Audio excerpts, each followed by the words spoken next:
Kwentong Bayan. Dahil sa pagiging sakim ng tao sa mga bagay, kahit kaibigan, kapamilya, hindi sinasanto, makuha lang ang gusto. Ang kwentong ito ay hango sa totoong buhay. Mula ito sa isa nating kabayan na itago na lang natin sa pangalang Bong. Lolo, gising na po. Ngayon niyo na po ba ako tuturuan sa pagkuha ng tuba? Bangon na po dyan, sige na po. Nahanda ko na po yung almusal natin eh. Wika ni Bong kay Lolo Fernando. 15 anyos pa lang, kinagigiliwan na ng bata ang mga gawaing bukid. Pati na rin ang pangunahing hanap buhay ni Lolo Fernando na pagkuha ng sukang sasa. Nang mga panong ito, tanyag sa lugar ang mga produktong suka na nagmula pa sa puno ng nipa. Iniipon nito sa naglalakiyang tapayan at hahayaang lumipas ang tuba ng 1 linggo hanggang sa maging suka. Mag-iisang taon pa lang, naroon na si Bong sa tahanan ng matanda. Hiwalay ang ama't ina at walang nagawa ang nanay ni Bong kung hindi magtrabaho sa ibang bayan para sa kinabukasan niya. Dahil wala namang mapag-iiwanan, nagpa siya ang ina na iwan ang anak sa tatay na si Lolo Fernando. Ang aga mo naman, apo. Malamig pa sa labas, oh. Alam mo namang medyo nagkakaedad na ang lolo mo. Mahina na ako sa lamig. Mamaya na tayo pumunta sa Tanayman, mga bandang 6:00. Ang mabuti pa, mag-init ka muna ng tubig nang makapagsalabat na tayo. Wika ni Lolo Fernando. Dahil sa edad nakakaranas na ito ng sakit sa kasukasuan, subalit gusto mang magpahinga na lang sa tahanan. Hindi maaari dahil walang ibang susuporta sa araw-araw nilang gastusin. Ayaw namang umasa ng matanda sa ina ni Bong sa pangkonsumo. Sige po Lolo, dito na po tayo sa mesa. Nagprito po ako ng daing. Kumuha din ako ng kamatis sa bukiran kanina. Lo, basta mamayang 6:00 kapag marunong na po ako sa pagkuha ng tuba, hindi nyo na po kailangan pumunta sa tubaan natin. Ako na po ang bahala sa pagkuha. Kayo na lang po ang bahala sa paggawa ng suka. Wika ni Bong. Sabay nag-almusal ang maglolo at pagsapit ng 6:00, nag-umpisa ng maglakad ang dalawa papunta sa tubaan. Panay naman ang yapos ni Bong sa hamog ng mga halaman. Lo, ang daming hamog sa mga halaman. Sigurado mas titibay po yung mga tuhod ko nito. Dapat po kumuha din kayo eh. Isa sa mga naturo sa kanya ng mga kabataang naroon sa lugar. Mas magiging matibay ang mga buto sa oras na kunin ang tubig na nabuo sa hamog ng halaman at ipahid sa tuhod at siko. Apo, huli ka dito. Nakikita mo ba ang malawak na tubaan natin? Balang araw, gusto kong pagyamanin mo ang naipundar kong lupa at taniman. Ay matanda na ako eh. Ilang taon na lang ang itatagal ko sa mundo. Sana, ingatan mo ang lupang pinaghirapan ko. Dugot pawis ang ginugol ko dyan nung kalakasan ko pa. Wika ni Lolo Fernando. Si Bong ang nag-iisang apo ng matanda. 2 ang anak nito. Ngunit namatay sa aksidente ang panganay na anak na lalaki. Bago pa man magbinata, kaya ang nanay na lang ni Bong ang naiwan. May kalawakan ng tubaan ni Lolo Fernando. Sa katunayan may 5 tauhan sila Bong na tumutulong sa pag-ani at pag-iipon ng tuba. Isa na dito ay si Ramon na nasa edad 25. Mag-isa sa buhay at halos magdadalawang taon pa lang sa lugar. Masipag itong tao, tahimik. Una itong pumupunta sa tubaan at huli namang umaalis. Kinagigiliwan naman ito ni Lolo Fernando dahil sa dedikasyon sa trabaho. Magandang umaga ho, Mang Fernando. Kasama niyo ho pala si Bong. Bakit po kayo nandito? Akala ko masakit po yung balakang niyo. Tanong ni Ramon sa matanda. Ay salamat sa pag-aalala mo Ramon ano. Etong si Bong, gusto magpaturo sa pagkuha ng tuba para sa ginagawa nating suka. Sa palagay ko nga, panahon na din eh. Matanda na ako at hindi ko nakakayanin ang palaging pagtungo dito. Dapat lang, matutunan ng tagapagmana ko kung paano natin lakarin ang taniman ng nepa. Wika ni Lolo Fernando. Kuya Ramon, hindi ka ba nahihirapan sa ginagawa mo? Ang putik po oh. Isa pa parang nakakalungkot. Puro nipa lang yun nandito. Wala po bang ahas dyan sa loob ng mga nipa? Ang dilim po eh. Tanong ni Bong. Kung mapupunta ka sa taniman ng nipa, napakadilim sa loob nito dahil sa nagtataasan at makapal na dahon na mistulang mga dahon ng nyug. Halos magkakadikit ang puno na nakabaon sa maputik na bahagi ng lupa kung saan naghahalo ang matabang at maalat na tubig. Nahihirapan din kami, Bong. Lalo pat hindi naman ako taga rito. Bukod sa kailangang makisama sa mga tao, kailangan ko ding pag-aralan ng trabahong ito. Mahirap ang gawain pero mas mahirap kung wala ka makakain. Mabuti na lang pinagkatiwalaan ako ng lolo mo kaya lalo kong sinisipagan. Ang mas mabuti po siguro, ako na ang magtuturo kay Bong Mang Fernando. May kalaliman po ang putik dahil umulang kanina eh. Baka mahirapan pa kayong humakbang at sumakit na naman yung balakang nyo. Wika ni Ramon. Hindi naman tumanggi si Lolo Fernando.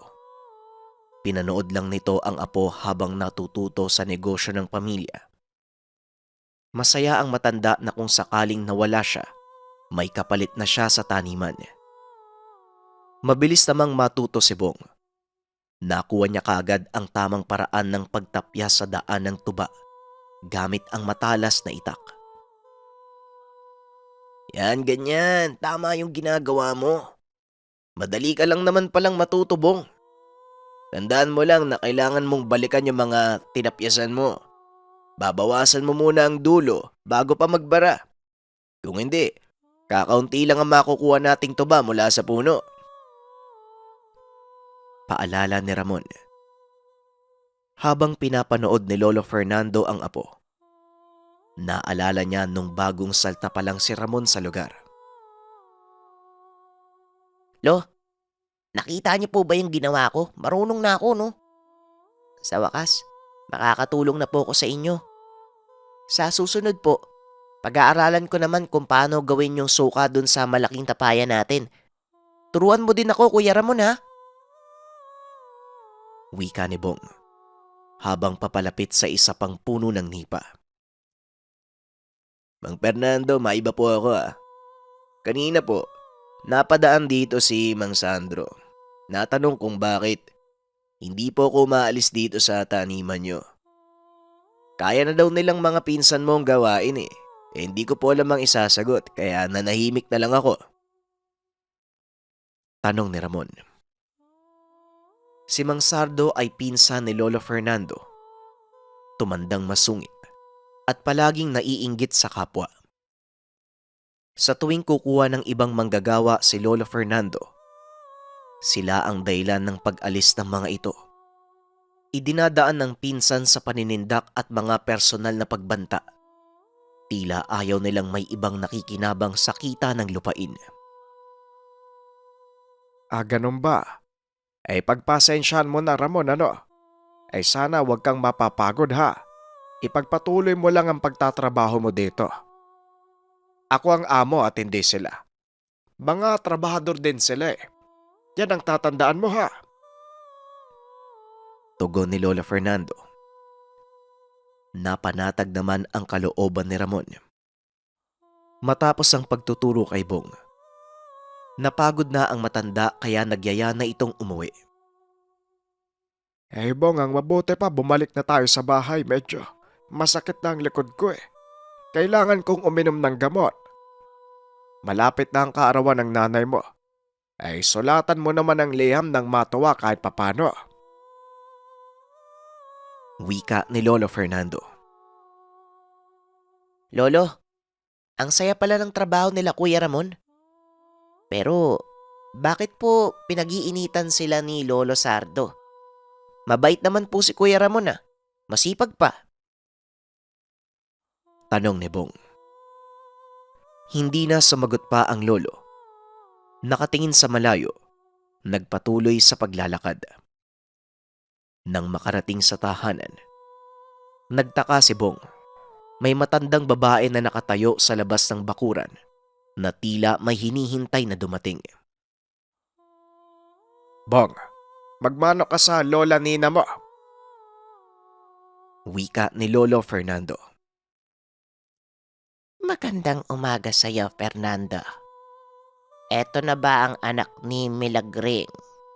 Aba, malaki na pala at binata na.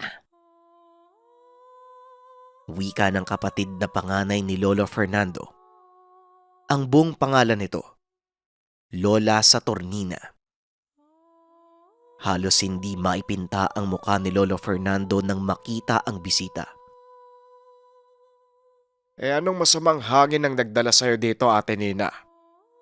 Wala na tayong dapat pag-usapan. Ibinenta nyo na sa iba ang lupain ng mga magulang natin.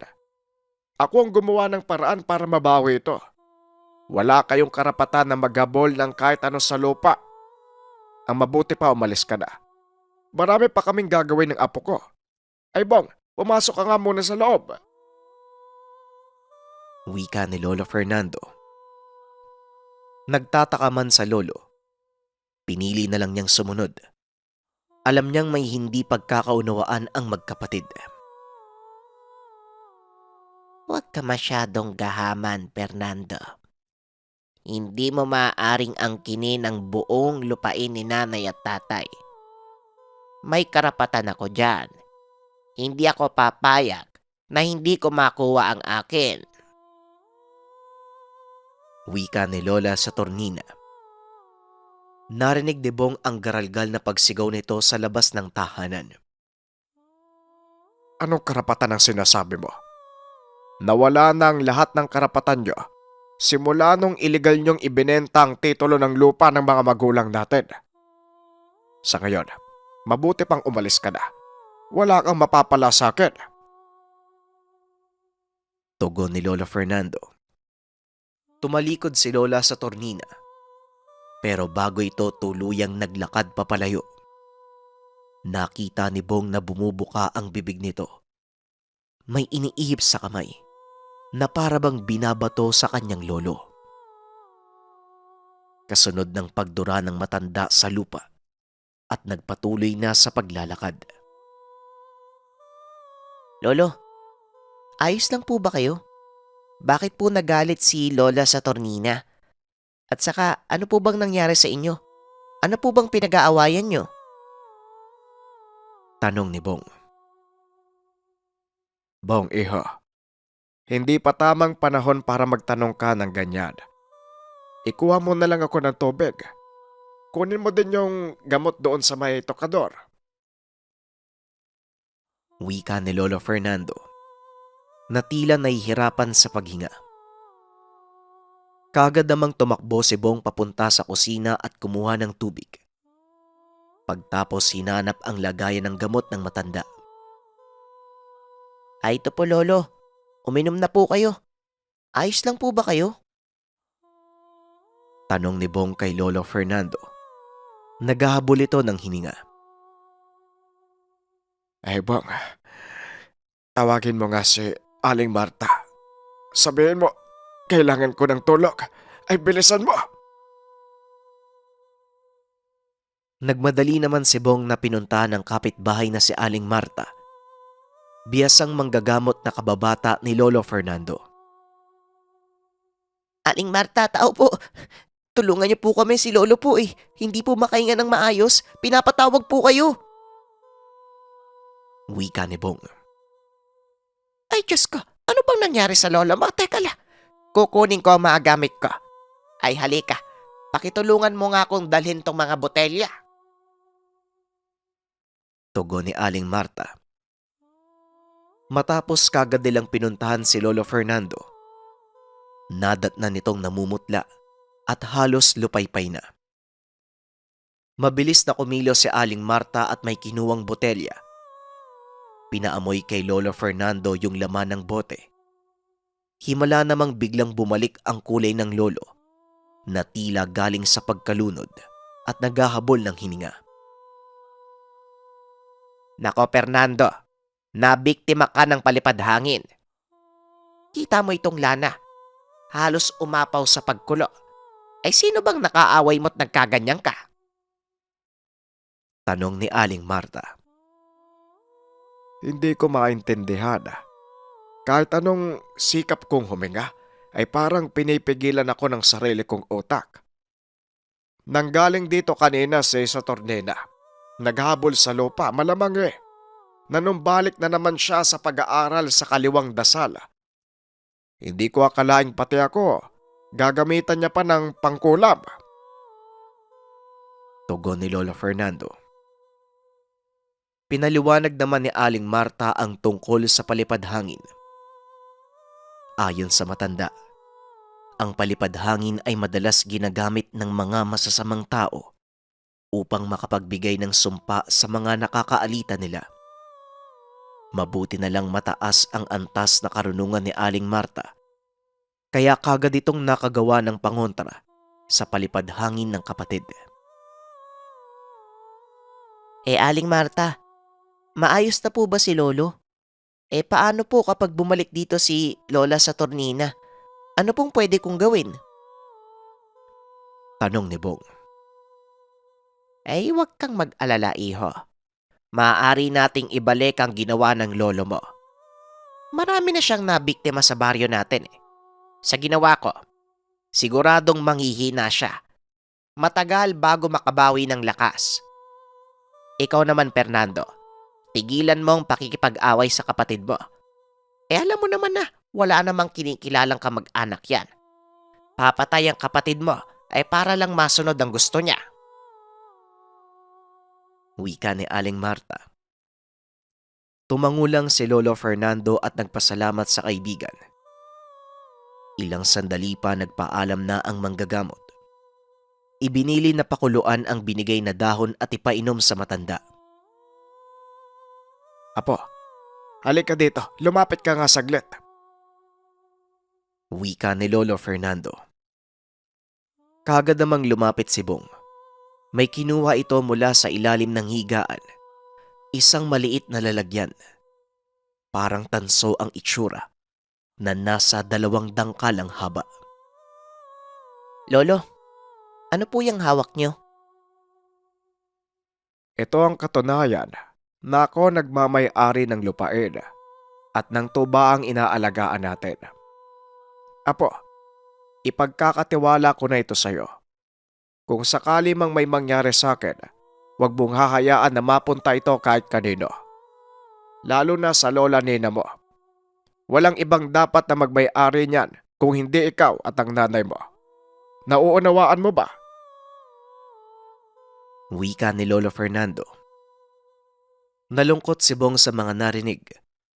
Tila nagpapaalam na ito. Nararamdaman na ilang sandali ay maaari na itong lumisan.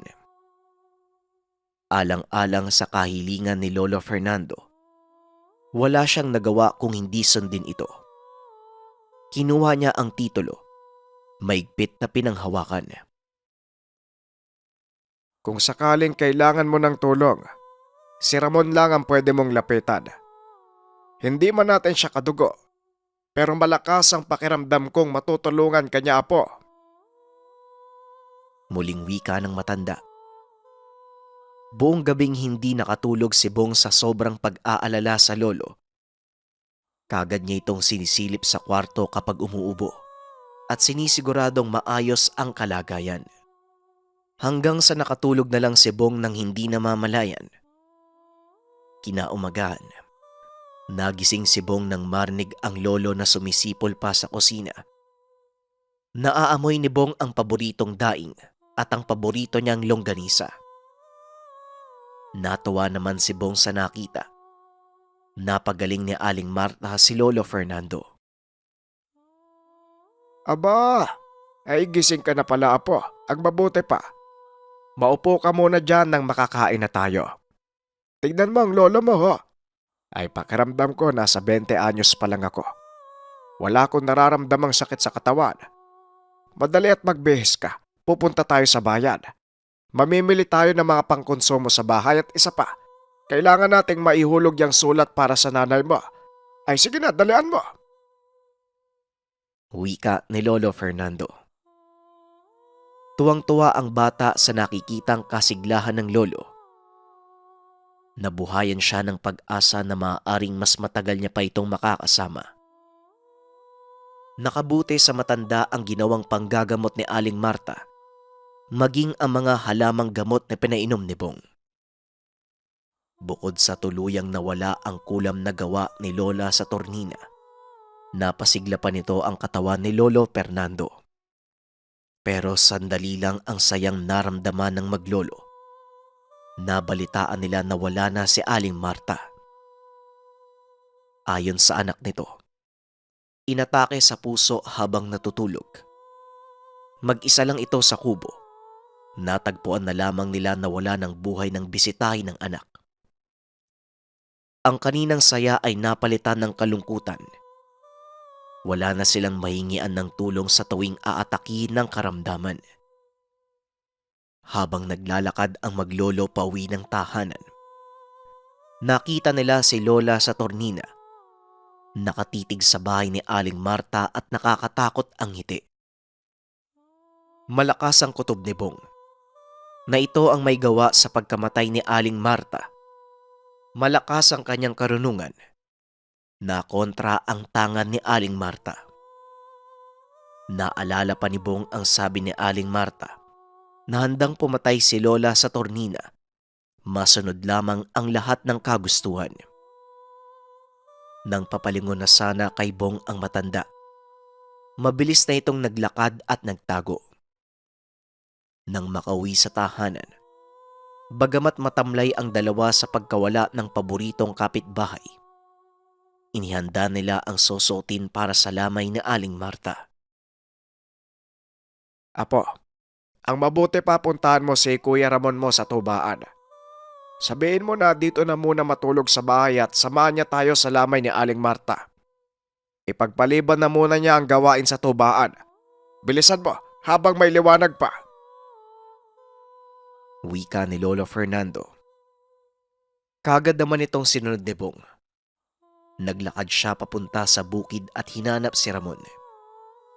Pero habang nasa tubaan, nakarinig siya ng tinig ng matandang lalaki at babae, nag-uusap sa hindi kalayuan.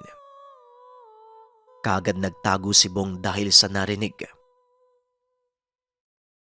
Wala na ang pakialamerang si Marta. Ang lakas ng loob niyang alisin ang lahat ng mga orasyon na nakabalot sa katawan ni Fernando. Ay mantakin mo. 3 sumpa ang sabay niyang tinanggal ay tapos ibinalik pa sa akin. Kung hindi dahil sa gabay ko, malamang namatay ako eh. Nagkamali siya ng binangga. Sardo, oras na para bawiin mo kung ano ang dapat na para sa akin. Bukas, isusunod na natin si Fernando. Ikaw naman ang bahala sa apo niya. Siguraduhin mong hindi na makikita yung batang yan. Wika ni Lola sa tornina.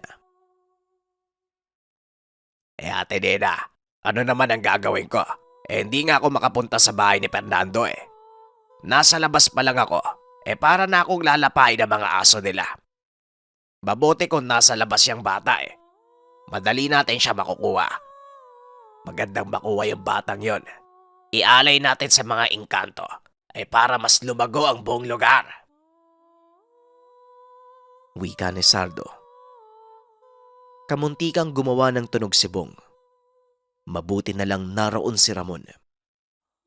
Narinig din ito ang lahat ng pinag-uusapan ni Saturnina at Sardo.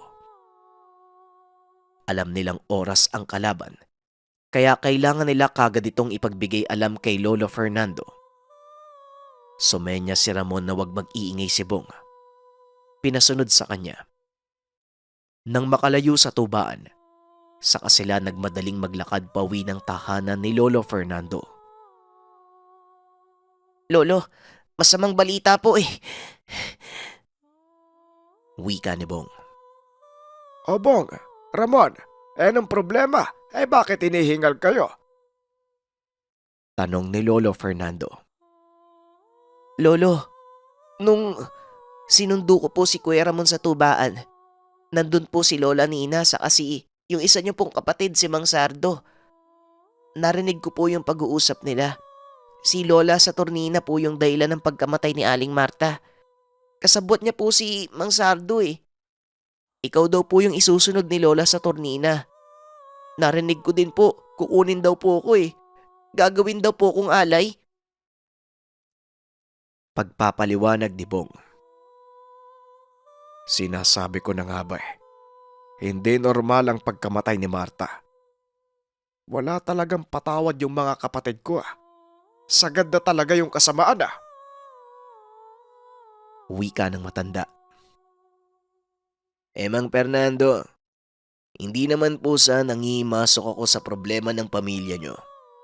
Pero sa dating ng usapan ng dalawang matanda kanina, wala silang balak na buhayin kayong dalawa. Ang mas mabuti po siguro, lisanin nyo muna ang lugar. Maghanap ng mas ligtas na mapagtataguan hanggang sa mabigyan ng solusyon yung gagawin nila sa inyo. Anumang oras bukas, sigurado akong pupunta yung dalawang yun. Wika ni Ramon. Tumanggi si Lolo Fernando. Hindi ko iiwan ang sarili kong tahanan dahil sa kapatid kong ganid sa pera at material na bagay. Nakuha na nila ang dapat sa kanila nung naibenta nila ang lupain. Ako mismo ang bumawi ng gamit Nagsumikap, nagpursige. Ngayon nakita nilang lumago ang paggawaan ko ng suka. Saka sila muling naghahabol. Kung tatakas ako ngayon, para ko na rin tinanggap ang pagkatalo at pinakain sa kanila ang pinaghirapan ko. Ayaw pumayag ni Lolo Fernando sa mungkahi ni Ramon. Mas gustong manatili sa tahanan sa kabila ng banta sa buhay. Pero Lolo, ano po bang gagawin natin? Paano kung pasukin nila tayo dito? Paano tayo lalaban? Tanong ni Bong. Hindi ko alam apo bahala na. Basta ingatan mo yung binigay ko sa'yo. Kung sakaling may mangyari sa akin, si Ramon ang bahala sa'yo, tama ba? Wika ni Lolo Fernando. Tumango naman si Ramon. Oo, Manong Fernando. Makakaasa kayong susuporta na tutulungan ko si Bong. Pero ang importante makaligtas din kayo. Batay sa mga narinig ko, mangkukulam yung matandang babae. Meron pang gabay na itim na engkanto. Medyo mahirap po silang kalaban. Siguradong mataas na uri ang tangan niya. Wika ni Ramon. Nag-aalala pa ito sa maglolo. Pero buo ang loob ni Lolo Fernando na hindi siya aalis sa sariling lupain. Kung ganun po, kailangan natin silang pagandaan.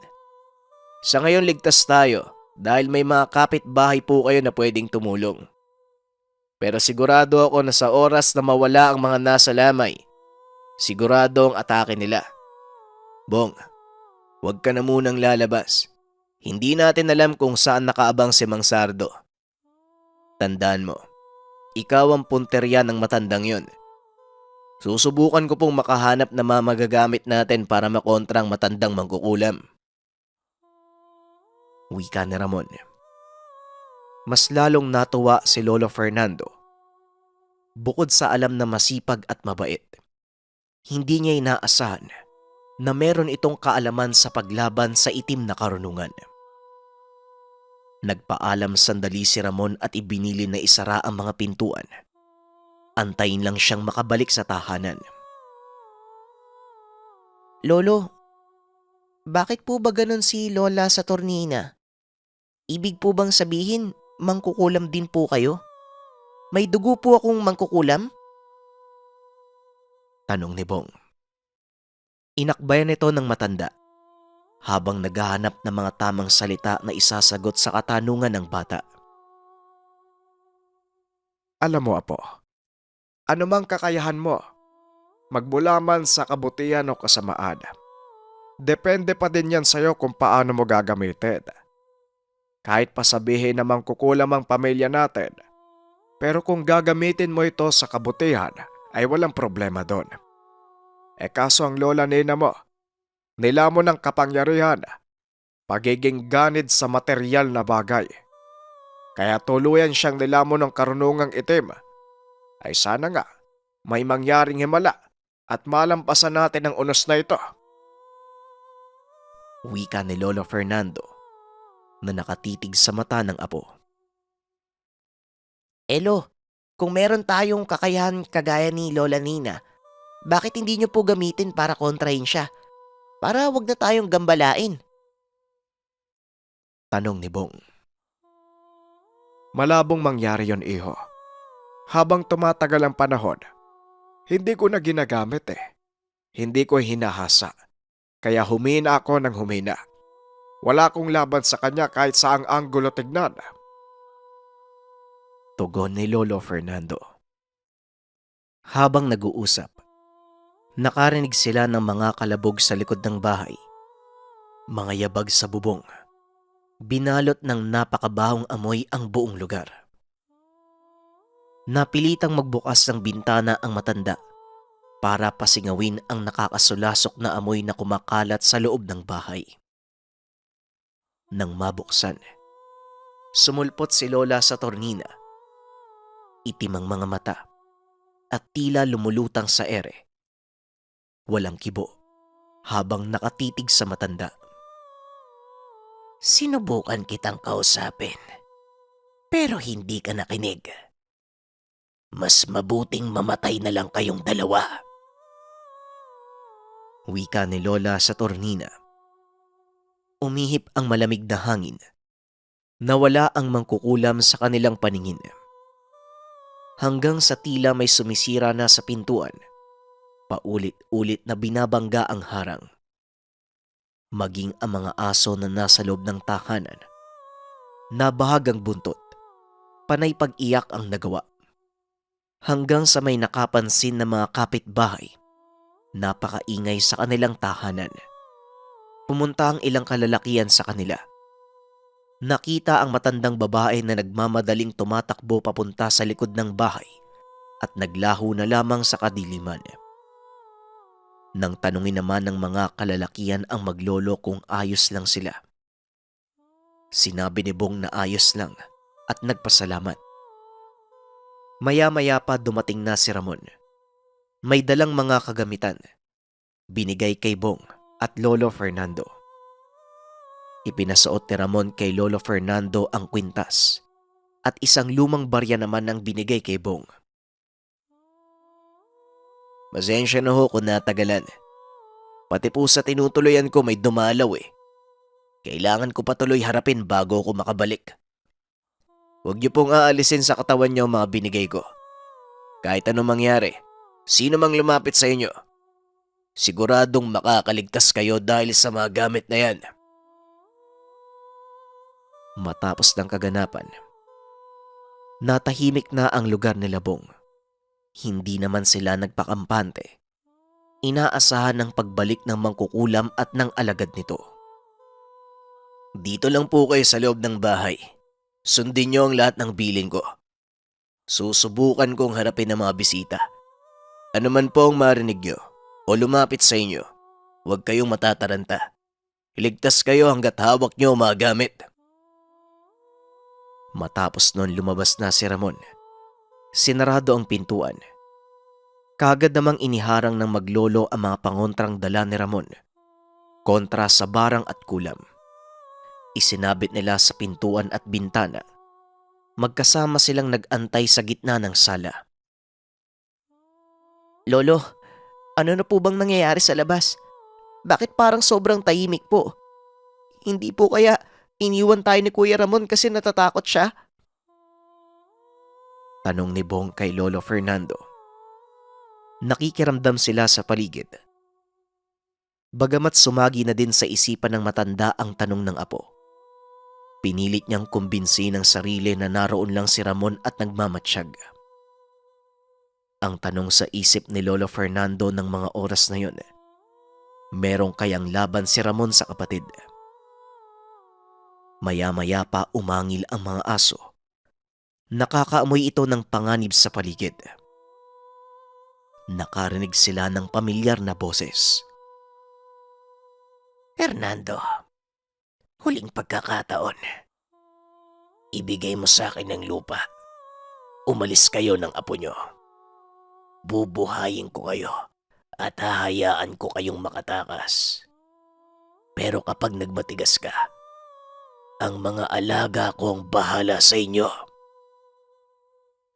Wika ni Saturnina. Marahang lumitaw sa tabi ng mangkukulam ang dalawang elemento. Napakatulis ng mga ngipin. Tumutulo pa ang laway sa lupa. Nang masilip ito ng maglolo, nagimbal sila sa nasaksihan. Doon lang nila natuklasan na may kakayahan ang matandang mangkukulam na utusan ang iba't ibang uri ng aswang. Lolo, nasaan po ba si Kuya Ramon? Kailangan po natin siya eh. Bakit po bigla siyang nawala? Wika ni Bong. Hanggang sa bigla na lang nakarinig si Bong ng pag-iyak at pagsigaw ng aswang. Kaagad nilang sinilip ang labasan at nakita ang dambuhalang aswang. Nasa katawang tao, ngunit doble ang taas at napakalaki ng katawan. Sakal nito sa magkabilang kamay ang dalawang aswang na balina ang leeg. Dahil sa takot, nakita nila si Lola Saturnina na nawalan ng balanse at bumagsak sa lupa. Kakaiba ang aswang na pumatay sa mga alagad ng mangkukulam. Tuwid ito kumaglakad, tila na normal na dambuhalang tao at napakabalbo ng muka. Hanggang sa may dumating pang mga nilalang, inutusan nito ni Aling Saturnina atakihin ang dambuhalang nilalang na nakaharang sa harapan ng bakuran nila Bong. Walang magawa ang mga ito. Kaagad silang namamatay sa oras na makalapit sa dambuhalang aswang. Nag-usal ng ilang orasyon ng mangkukulam, kaso nga lang hindi tinatabla ng nilalang. Kahit anong lakas ng sumpa, nananatili lang itong nakatayo. Dahil sa nasaksihan, natakot si Saturnina. Huwag kang makialam. Malaki ang atraso ng pamilyang to sa akin. Tumigil ka at saka... Natigil sa pagsasalita si Lola Saturnina. Kinagat ng aswang ang ulo niya hanggang sa humiwalay sa katawan niya. Walang kwentang mangkukulam. Sinasabi ko na nga ba palpak ang plano mo eh. Pero huwag kang mag-alala. Sisiguraduhin kong mapapasakin ang titulo ng lupa pagkatapos kong patayin yung maglolo. Wika namang Sardo. Nang matapos ang misteryosong aswang sa mangkukulam, nakita nito si Sardo na dahan-dahang naglalakad papasok ng tahanan. Meron itong dalang itak. Kaso nga lang hindi ito nakaligtas sa paningin ng misteryosong aswang. Mabilis itong kumilos at kinalmot ang lalaki. Nagulat si Bong at Lolo Fernando nang pumasok sa bintana at gumulong ang ulo ng aswang. Pero hindi pa rin tumigil ang misteryosong aswang.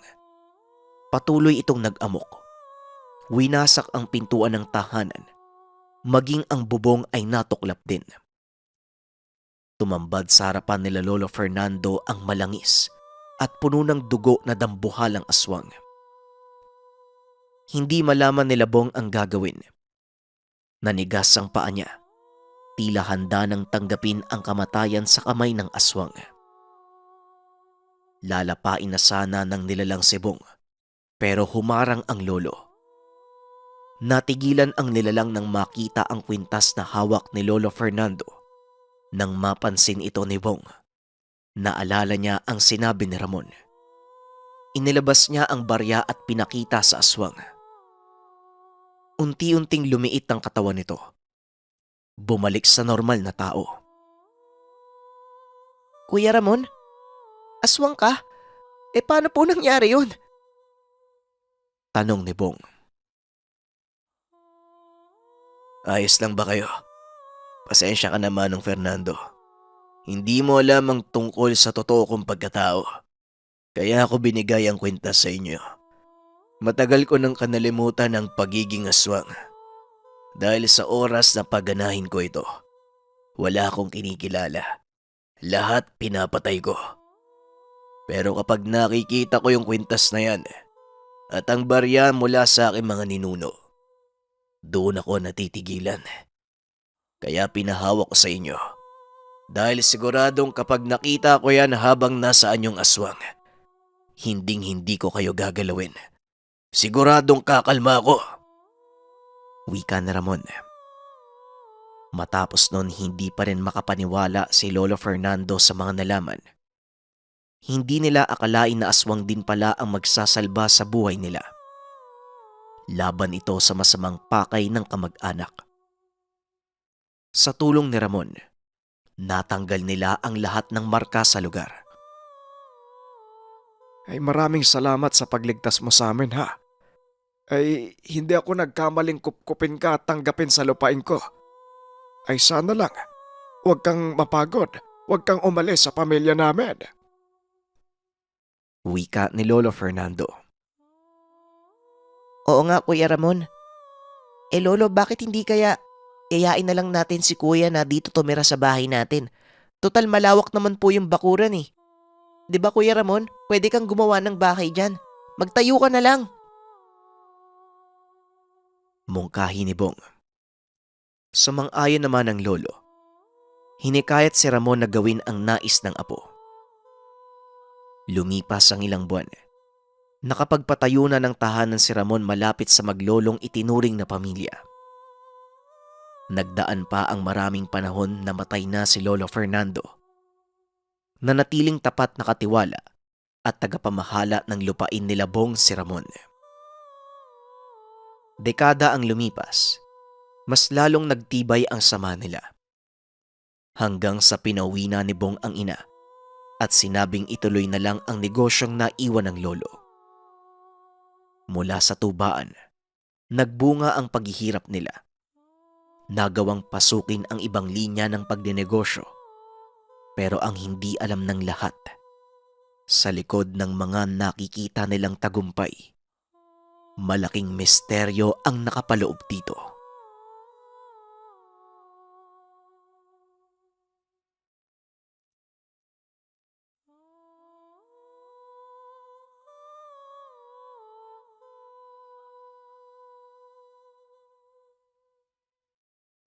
Kwentong Bayan.